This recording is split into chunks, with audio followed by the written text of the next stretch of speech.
I want you to picture a geographic phenomenon that is just, it's almost impossible to really wrap your head around. Oh, absolutely. Like, imagine a country with a population that's actually smaller than London or New York City. Mm-hmm. But within that relatively small footprint, there is a complexity that completely defies logic. Yeah, it really does. I mean, 838 different distinct languages, and we are not talking about, regional dialects or just different accents here. No, not at all. They're talking about mutually unintelligible language. It is a totally staggering reality. It is essentially a linguistic Galapagos Islands. Exactly. And that is like the perfect image to hold in your mind as we begin today. So, welcome to the Missions Connect Deep Dive podcast. Glad you're with us. Yeah, if you are joining us, you know that on the Missions Connect app, which is a Bible-based and missions-focused devotional and prayer app, and a ministry of assisting to obey.com, we focus on the most unreached and most strategic prayer topics in cross-cultural missions. Right, the stuff that really matters on the front lines. Exactly. And today's Deep Dives is your tool. It's really designed to deeply prepare your minds and hearts for next week's content on the app, because the listeners are expecting a weekly preview for Missions Connect Week of Prayer. We want you ready for it. Right, and we are driven by one core mission, which is our tagline: blessing the nations through prayer, knowledge, and obedience. Because to do that effectively, we have to actually understand the mechanisms of the places and the people that we are interceding for. Yeah. Like, vague prayers don't require much of us. We really need that deep contextual knowledge to fuel that obedience. So true. So we are looking at the weekly preview for 128, and that covers July 6th through the 12th, 2026. And our focus is Papua New Guinea, or PNG. A fascinating place. It really is. And as we just established, we are diving into a nation of 838 languages. So we're going to explore three deeply interconnected realities today. Right. First, the mechanical scale of unfinished Bible translation. Second, the hidden, really deeply psychological cost paid by the isolated missionary families facilitating this work. Which is heavier than most people realize. Oh, absolutely. And finally, a very surprising, very dangerous spiritual battle against fear-based folk religion that is hiding right beneath a broadly Christian exterior. And you cannot separate those three threads. You really can't. No. Because the geography dictates the linguistic isolation, right? Right. And then the linguistic isolation dictates the need for embedded missionaries. Right. And those missionaries step directly into an ancient spiritual ecosystem. So let's look closely at that first reality, the linguistic scale. Out of those 838 languages in Papua New Guinea, only 233 currently have a New Testament. Wow. Yeah. And only 15 have a complete Bible. Which, that leaves more than 200 language groups with absolutely zero scripture in their own tongue. Zero. When I was looking at the notes for this week from the weekly preview, I was trying to visualize how a place gets this fragmented. And going back to your Galapagos analogy, it makes perfect sense. Yeah, it's all about the terrain. Right. Because of the geography, you have these incredibly steep highland valleys, the massive, dense river systems, the hundreds of tiny islands. These tribes were kept completely cut off from one another for centuries. Oh, yeah. Completely isolated. Right. So their languages evolved in total isolation. Imagine living in a city where every few streets or every different neighborhood speaks an entirely different, mutually unintelligible language. You could literally live on one side of a mountain ridge and speak a language completely unrelated to the village on the other side. Precisely. The geography acted as like an incubator for isolation. Yeah. And that means when it comes to translation work, there are no shortcuts. There are no highways connecting these 838 languages. Translators are often reaching these groups only by small aircraft or by navigating treacherous rivers. And that just stretches the timeline for translation to a degree that it's really hard for us to fathom. The data highlights a specific story that absolutely stopped me in my tracks. The Nazi people, yeah. Right? Yes. The Nazi people, they finally received their completed New Testament on June 25, 2025. Which is amazing. It is. But that dedication happened exactly 114 years after the gospel first reached their community. Wow. 114 years. You are talking about a project that literally outlives its original translators. Multiple generations of waiting. And it begs the question, how do you maintain momentum and hope for a project that spans over a century? It's an agonizingly slow historical process. But this is where the dynamic on the ground is shifting in a massive way right now. Okay, how so? Well, while it historically took generations, the momentum for translation in PNG has actually accelerated faster in the past year than in the previous 12 combined. Wait, really? I was looking at those numbers and trying to figure out how you suddenly accelerate a process that complex. Yeah, it's wild. It looks like they completely flipped the traditional model upside down. So instead of the old model where, an outsider spends 20 years living in a village just trying to master the nuances of the language before they can even begin translating, what are they doing now? They are heavily utilizing the PNG Advance initiative. Ah, right. Yeah, the PNG Advance is this massive collaboration. It's spearheaded by Wycliffe Associates, Pioneer Bible Translators, and the Papua New Guinea Bible Translation Association. Okay. And they realized the bottleneck was the outsider. The language learning took too long. So they decentralized the process. Right. So they're equipping the native speakers, the people who already know the idioms, the metaphors, and, the heart of their own tongue, to actually do the translation themselves. Yes, exactly. They bring local national believers to central workshops, they train them in translation principles, and equip them with specialized software. Oh, that's incredible. Right. And they have them translate the texts collaboratively. Then translation consultants can check the work for theological accuracy, sometimes even remotely. Wow. So it bypasses decades of language learning hurdles. Decades. They're targeting 200 new translation projects right now, concurrently. That is just mind-blowing. But there's another mechanical hurdle here, isn't there? Because even if a local team brilliantly translates the text into the native language, you still have the issue of literacy. Right. In many of these deeply isolated groups, written language is a brand new concept. Which is exactly why the adaptation of the audio Bible is so critical here. The weekly preview notes that 6 New Testaments have recently been recorded specifically as audio Bibles. That makes total sense. But we aren't talking about a podcast or an app on a smartphone, because these villages don't have reliable electricity or internet. Right, they are using physical solar-powered audio devices. I've actually seen these before. They are rugged, they have little solar panels built right into the back, and the audio files are loaded onto SD cards. They're practically indestructible. Yeah, and you just leave them in the sun during the day, and at night, the whole village can gather around and listen. It is a brilliant bypass of the literacy barrier. It allows an entirely oral culture to actually hear the scripture in their heart language. Which changes everything. It really does. Neurologically and spiritually, there is a profound difference between struggling to read a foreign language on a page and hearing a voice speak to you out loud in the language you dream in. Oh, yeah. It becomes deeply personal. It anchors directly to the promise in Isaiah 55, verse 11, Right. which tells us that God's word that goes out from his mouth will not return to him empty, but will accomplish what he desires. Whether it's a printed book after 114 years for the Nazi people, or a solar-powered audio device for the 200 groups still waiting, that promise is the engine behind all this acceleration. It is, but there is a very human bottleneck to this translation boom. Yeah. You can't just drop an audio device out of a Cessna window and leave. Right. Someone has to facilitate it. Exactly. The equipment, the training workshops, the logistical support, it all requires human beings who are willing to drop into these roadless, rugged terrains and stay there for the long haul. Which brings us to the second massive reality of this deep dive: the deeply personal and often invisible costs paid by missionary families. It's a heavy cost. It really is. The weekly preview points out that approximately 80% of Papua New Guinea's population lives in areas reachable only by small aircraft, river, or literally days of walking. 80%. And we really need to strip away the romanticized Indiana Jones-style view of what that looks like. Absolutely. Yeah. It is so easy for us, sitting comfortably with our high-speed internet, our paved roads, and our climate control, to think of missions as a grand adventure, like hacking through the jungle with a machete. Right, it sounds cinematic. But the reality is a daily grinding endurance. Living without reliable electricity means your food spoils. It means when the sun goes down, your day is just over. Yeah. But the most terrifying part to me is the medical reality. You are managing severe medical emergencies when the nearest hospital is a literal flight away. That's horrifying for a parent. Exactly. If your kid spikes a dangerous fever and a storm rolls in over the mountains, the plane is grounded. You are entirely on your own.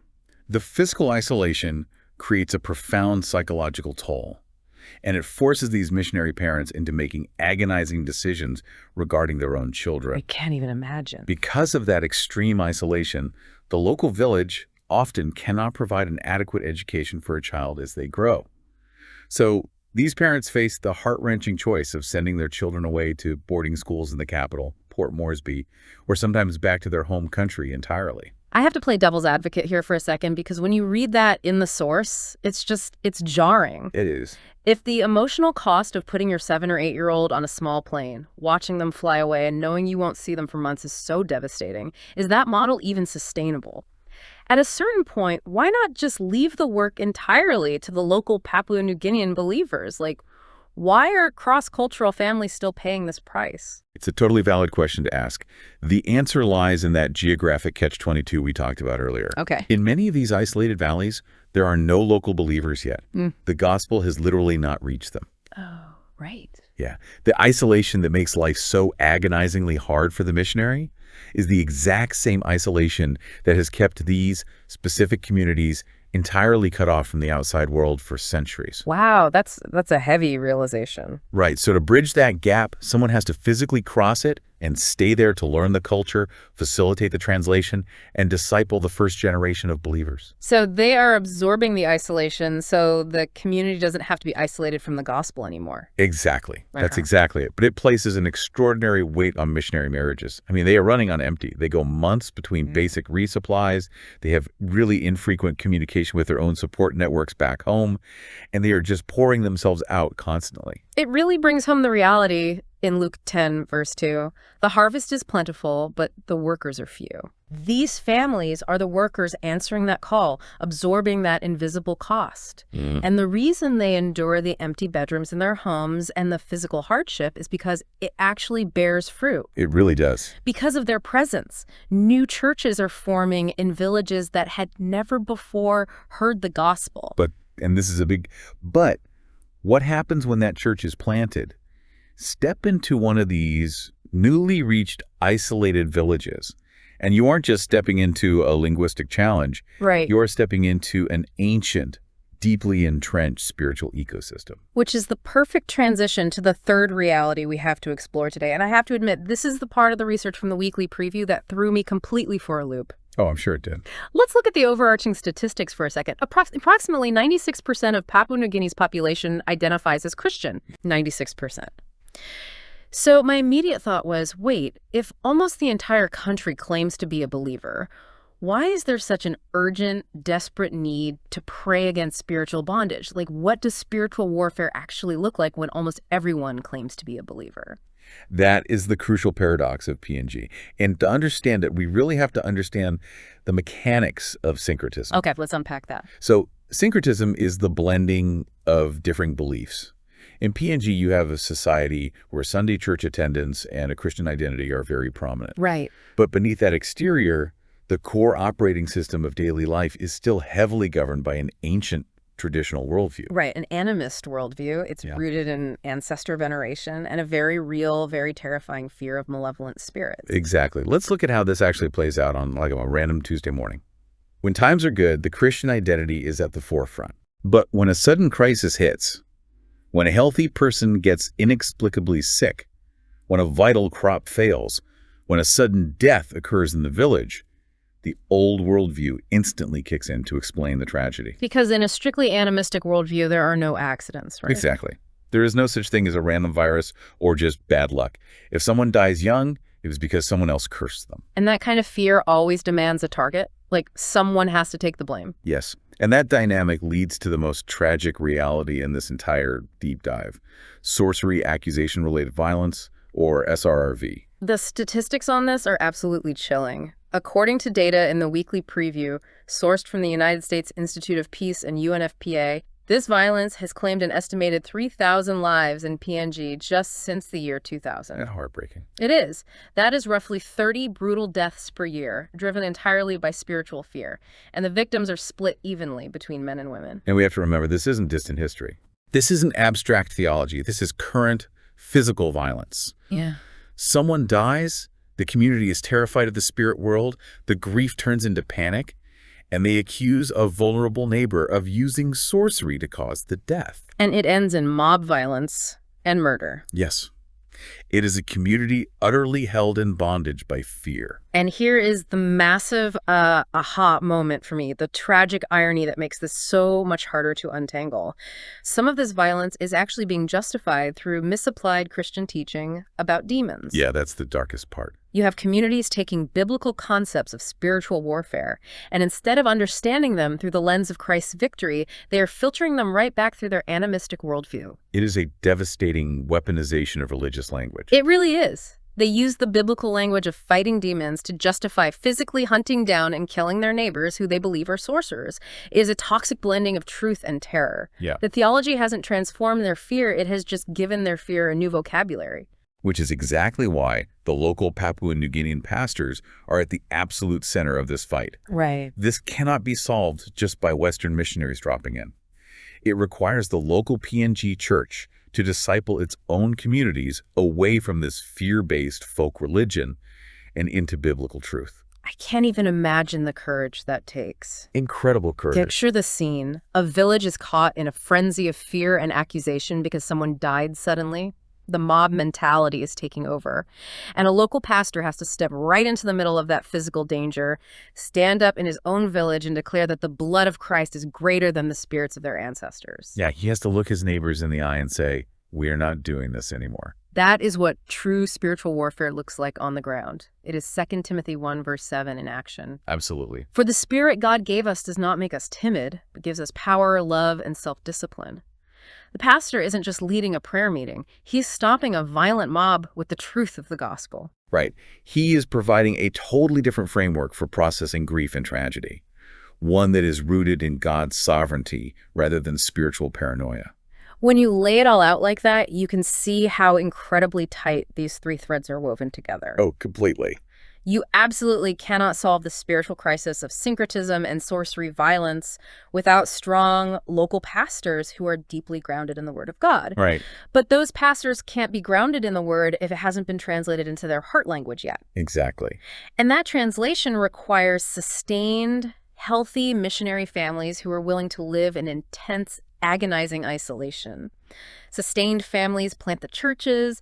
Those churches raise up the local pastors who fight the deep-seated spiritual fears. It is a complete interdependent ecosystem. And the overriding takeaway from all of our reading in the weekly preview is that none of this, not the complex translation logistics, not the emotional endurance of the families, and certainly not the spiritual breakthroughs against syncretism, none of it can be accomplished by human strategy alone. It absolutely requires prayer. It requires spiritual backing, which is exactly why we are here and why the weekly preview issues a very specific, tangible prayer challenge for this coming week. I love this challenge. It's so good. We are asking you, as you listen to this right now, to commit to praying for just 9 minutes each day this week. Just 9 minutes. Yeah, that is 3 minutes for each of those three themes: the translation acceleration, the missionary families, and the pastors fighting syncretism. Or, if it's easier for your schedule, you can use the Missions Connect app's 5-minute pre-recorded prayer of the day, which actually covers all three focuses. We have to remember that intercession is literally a form of going. Yes. When you pray for the logistical success of a solar-powered audio Bible, when you pray for the emotional health of that missionary mother waving goodbye to her child on a runway, when you pray for the physical protection of a local pastor standing between a mob and an accused neighbor, you are actively participating in the Great Commission. That is so powerful. Distance means nothing in prayer. Your intercession is reaching the highland valleys and the dense coastlines of Papua New Guinea right now. Intercession is a form of going. I absolutely love that. But before we wrap up today, I want to pivot this back to us, to the listener. Okay. Because it is incredibly easy for us to sit back, look at Papua New Guinea, and analyze the syncretism and the animistic fears happening over there. But the material challenges us to look in the mirror. It does. It forces a highly uncomfortable, but really necessary question. Right. We've seen how profound fear and spiritual strongholds in PNG can hide so easily behind a 96% Christian identity. So it forces us to ask ourselves, what cultural fears, biases, or strongholds are hiding behind familiar religious language in our own communities? Wow, that hits close to home. It really does. We might not have sorcery accusations in our neighborhoods, but do we have political idolatry dressed up as faith? Do we have American materialism disguised as divine blessing? When a sudden crisis hits our family or our economy, do we actually react with gospel hope, Or do we instantly revert to our own cultural panics and outrage? That is the question to sit with today. Just because the exterior looks culturally Christian doesn't mean the core operating system is truly surrendered to Christ. We all have our own versions of syncretism. We really do. So as we head into next week, here is our charge to you.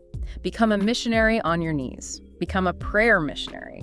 And we want to equip you with the best possible resource to do exactly that. It is the single best tool you can have. It is. I strongly encourage you to download the web-based app by clicking the link in the description or by visiting assistingtoobey.com. It helps you stay informed, stay focused, and be really strategic in your intercession. Absolutely. And by the way, the app is completely available in both Spanish and English, so please share it with your bilingual communities and friends. Yes, share it around. And while you are at it, make sure you follow the Assisting to Obey social media channels on Instagram, Facebook, and YouTube to stay connected with these real-time stories of what God is doing around the world. Thank you so much for joining us. Yes, thank you so much for taking the time to dive deep with us today. Remember that 114-year wait for the Nazi people. Remember the pastors standing up to fear, and let it fuel your endurance in prayer this week. Until next time, keep blessing the nations through prayer, knowledge, and obedience. So, you want a faith that actually matters, right?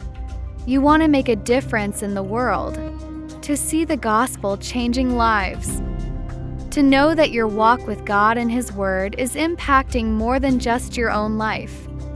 Yeah, you want your life to count for the nations. But here's the thing. You're busy, maybe overwhelmed. You're pulled in 20 different directions. And even though you want to engage in missions and the Great Commission, you don't always know what to pray for, what's happening globally, or what your next step should be. The desire to obey is there, but the pathway isn't always clear. Let the Missions Connect app show you the way. Every day, you'll get a missions-focused devotional with a simple, practical action step and an option to share with the